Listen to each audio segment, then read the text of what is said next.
In today's video, I'm going to teach you how to convert PDF to Microsoft Excel. By the end, you'll be able to pull structured tables or pages from a PDF straight into a worksheet, ready to analyze and format. Start by opening Excel and creating a new workbook or using an existing one where you want the data to land. It helps to decide which sheet or area you'll use so the import goes exactly where you expect. Next, look to the ribbon at the top and switch to the Data tab. This is where Excel's import tools live. Find the Get Data option. Depending on your version, it may appear as a button or a drop-down. Click it to open the available data sources.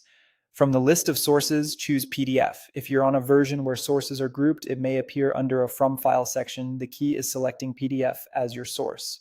Excel will prompt you to provide the file.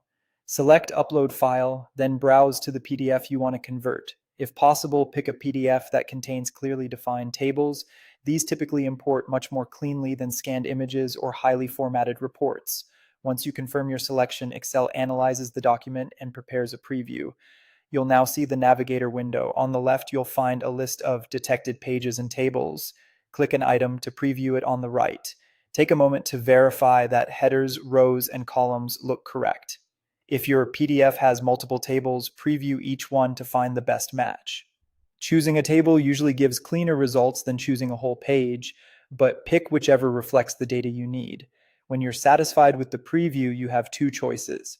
Click Load to bring the selection directly into your worksheet, preserving the structure you see in the preview, or choose Transform Data if you want to tidy things up first. Transform Data opens the Power Query editor, where you can remove extra columns, fix headers, set data types, split or merge columns, and filter out blank or unwanted rows. This is especially useful if the PDF had odd spacing or merged cells that don't translate perfectly. After reviewing or transforming, finish by loading the data into the sheet. Give the results a quick scan to ensure numbers, dates, and text look right, then format as needed for readability. That's it. Your PDF content is now in Excel and ready to work with. Save your workbook, and you're all set to analyze, chart, or share the imported data.